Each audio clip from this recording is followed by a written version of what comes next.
Hello and welcome to food મંત્ર by Surabhi Vasa. આજે આપણે એક મસ્ત મજાની વાનગી બનાવી લઈએ. આજે આપણે ગુજરાતીઓની ફેવરેટ સ્વીટ એવી મોહનથાળ બનાવવાનું છે અને આ મોહનથાળ આપણે એકદમ ઇઝીલી બનાવીશું, માવા વગર બનાવીશું અને ધાબો દીધા વગર બનાવીશું. ખૂબ જ ઝડપથી તૈયાર થઈ જાય છે અને ટેસ્ટમાં એકદમ કંદોળી જેવો જ આ મોહનથાળ તૈયાર થશે. તો એના માટે મેં અત્યારે 1 વાટકી ઘી લીધેલું છે. આ જે વાટકી છે એનું આપણે મેઝરમેન્ટ રાખવાનું છે. તો અત્યારે મેં આ 1 વાટકી ઘી લીધેલું છે અને આ જે મેં છે એ પીગાળેલું ઘી લીધેલું છે. હવે એની અંદર આ 1 વાટકી ચણાનો કરકરો લોટ લીધેલો છે, એટલે એની અંદર આપણે એડ કરી દઈશું. આ ચણાનો કરકરો લોટ લીધેલો છે અને એની સાથે 1 વાટકી ચણાનો લીસો લોટ લીધેલો છે, એટલે કે બેસન જેને આપણે કહીએ છીએ એ લીધેલું છે. ચણાનો કરકરો લોટ અને એની સાથે ચણાનો લીસો લોટ છે ને, માપ એકદમ ઈઝી. 1 વાટકી ઘી લેવાનું છે અને એની સામે 2 વાટકી લોટ લેવાનું છે અને આવી રીતે એને શેકવાનું છે. પહેલા ઘી સાથે લોટને એકદમ સરસ રીતે મિક્સ કરી લેવાનું છે. અત્યારે વધારાનું ઘી આપણે નથી ઉમેરવાનું. તમને એવું લાગશે કે આ મિશ્રણ ડ્રાય થઈ રહ્યું છે, પણ એ પરફેક્ટ તૈયાર થઈ જશે. જેમ જેમ મિક્સ થશે ને, ઘી અને લોટ બધું મિક્સ થશે ને, એટલે એકદમ પ્રોપર આવી જશે.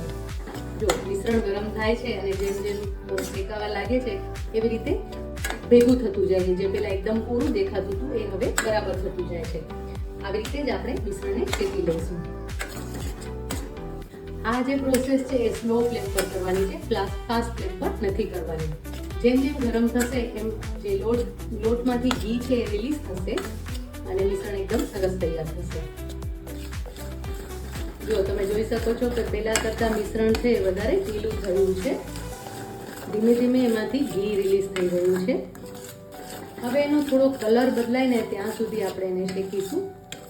હજી વધારે મિશ્રણ ઢીલું થયું દેખાઈ રહ્યું છે ને, પહેલા કેટલું ઘટ હતું અને હવે કેટલું બધું ઢીલું થઈ ગયું છે. અગેન આ પ્રોસેસ જે છે એ ધીમા ગેસ ઉપર જ કરવાની છે. હવે જે મિશ્રણ છે એકદમ ફ્રોથી થઈ રહ્યું છે, એટલે કે ફૂલવા લાગ્યું છે.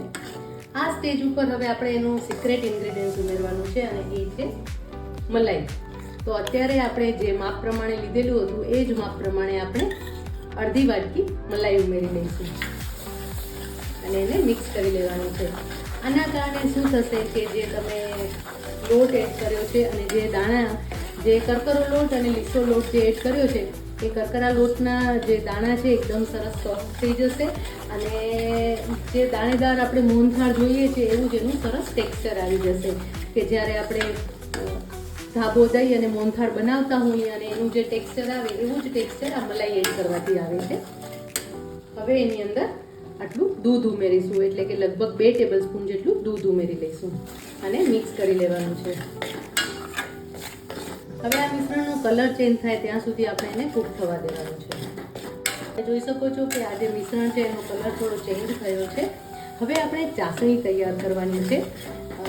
મિશ્રણ થોડું ઢીલું પણ થયું છે અને એનો કલર પણ ચેન્જ થઈ ગયો છે. હવે આપણે ચાસણી તૈયાર કરી લઈએ. ચાસણી તૈયાર કરવા માટે અત્યારે મેં 1 વાટકી ખાંડ લીધેલી છે, એટલે કે આપણે જ્યારે 2 વાટકી લોટ લીધેલો છે તો એની સામે આપણે 1 વાટકી ખાંડ લઈશું અને ખાંડ ડૂબે તેટલું પાણી ઉમેરી લઈશું આપણે. અને હવે એક તારી ચાસણી બનાવવાની છે. આપણે પીસ પાડવાના છે, એટલે બહુ જ વધારે ઘટ પણ નહીં અને સાવ ઢીલી પણ નહીં એવી ચાસણી આપણે તૈયાર કરવાની છે. ખાંડ ઓગળવા લાગી છે. હવે એની અંદર થોડા પ્રમાણમાં કેસર પણ ઉમેરી લઈશું, જેથી કરીને કલર બહુ સરસ આવે. લગભગ 10 થી 12 કાંકરા આપણે કેસરના ઉમેરી લઈશું.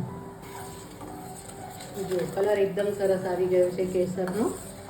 ચિકાસ પડતી ચાસણી, એટલે કે 1 તારની ચાસણી. ચિકાસ પડતી ચાસણી કરતાં થોડી વધારે આપણે ચાસણી તૈયાર કરવાની છે. આમ તો જ્યારે આપણે પીસ પાડવા હોય ત્યારે લગભગ 1.5 તારી ચાસણી જોઈતી હોય છે, પણ અત્યારે આપણે 1 તારી ચાસણી એટલા માટે બનાવી રહ્યા છીએ કે જ્યારે આપણે આ મિશ્રણ એટલે કે ચાસણીને આપણે લોટમાં એડ કરીશું ને ત્યારે લોટ પણ વધારે ગરમ હશે અને એને મિક્સ કરીશું ત્યારે ફરીથી એ થોડું કૂક થશે અને એના કારણે એ જે મિશ્રણ કૂક થશે એટલે એ વધારે એની અંદર ચાસણી તૈયાર થશે. એટલે હંમેશા જ્યારે પણ ચાસણીવાળી કોઈ પણ વાનગી બનાવતા હોય ને ત્યારે ચાસણી થોડી ઓછી તૈયાર કરવાની, એટલે કે 2 તારી ચાસણીની જરૂર હોય તો 1.5 તારી બનાવવાની અને 1.5 તારી ચાસણીની જરૂર હોય તો 1 તારી બનાવવાની. આમ કરવાથી તમારી જે વાનગી છે એકદમ પરફેક્ટ તૈયાર થશે. ચાસણીની જે કન્સિસ્ટન્સી આવે છે ને એ દેખાય છે. આપણે ચેક કરી લઈશું હાથમાં. જો હજી તમે જોશો ને તો હજી ચિકાસ નથી આવતી, હજી ચિકાસ પડતી ચાસણી છે. આમાં ફરાવીએ તો હાથમાં ચિકાસ છે પણ તાર નથી બનતા, એટલે હજી આપણે એને લગભગ 30 સેકન્ડ માટે કૂક કરી લઈશું. ફરીથી આપણે ચેક કરી લઈશું. જો હવે આપણે જ્યારે આમ નીચે પાડીએ છીએ ને ત્યારે એની જે ધાર છે એકદમ કન્સિસ્ટન્સ રહે છે, એટલે કે ચાસણી ઓલમોસ્ટ તૈયાર થવા આવી છે. અને ચેક કરશું, જરાક હાથમાં ચાસણીને ઠંડી થવા દેવાની અને પછી ચેક કરશું તો ખ્યાલ આવશે. હજી અડધો તાર બને છે, આખો તાર નથી બનતો. હવે આ ચાસણીને આપણે ચેક કરી લઈએ. જો હવે તાર બને છે. જે મિશ્રણ આપણે તૈયાર કરીને રાખ્યું હતું, એટલે કે શેકેલું જે મિશ્રણ છે એની અંદર આપણે ચાસણી ઉમેરી દઈશું અને ગેસની ફ્લેમ ઓન કરી અને કૂક કરી લઈશું. ધીમે ધીમે એનો કલર પણ એકદમ સરસ આવી જશે અને ટેક્સચર પણ એકદમ સરસ આવી જશે. અત્યારે ટેક્સચર એકદમ સરસ દેખાઈ રહ્યું છે. જો દાણાદાર દેખાઈ રહ્યું છે ને, એકદમ સરસ ટેક્સચર. અને સ્લો ફ્લેમ પર કૂક કરવાનું છે. ઘી પણ સરસ રિલીઝ થઈ જશે. 1 ટીસ્પૂન ઇલાયચી પાવડર એડ કરી દઈશું.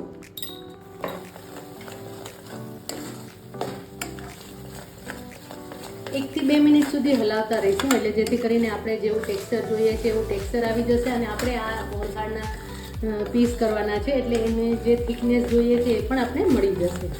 થોડું જાયફળ છીણી લઈશું. જાયફળનો સ્વાદ હંમેશા મોહનથાળમાં બહુ જ સરસ લાગતો હોય છે.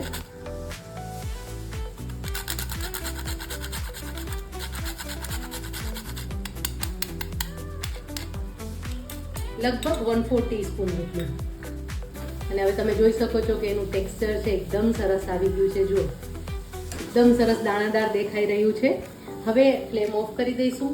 સુગંધ પણ બહુ જ સરસ આવી રહી છે. અને આ જે મિશ્રણ છે એને આપણે થાળીમાં પાથરી દઈશું, કારણ કે આપણે એના પીસ પાડવાના છે. હવે આ મિશ્રણને આપણે થાળીમાં પાથરી લઈશું. તમે કોઈ મોલ્ડમાં પણ લઈ શકો છો અથવા થાળીમાં પણ લઈ શકો છો. એકદમ સોફ્ટ એવો મોહનથાળ તૈયાર થયો છે. જ્યારે એના પીસ પડશે ત્યારે મોઢામાં મૂકતા ઓગળી જાય એટલો સરસ મોહનથાળ તમને લાગશે. આવી રીતે ફેલાવી લઈશું. આપણે પ્રોપરલી સેટ કરી લેવાનો છે. અને સરસ ઘી પણ ઉપર દેખાઈ રહ્યું છે, ઉપર સરસ ચમકી રહ્યું છે.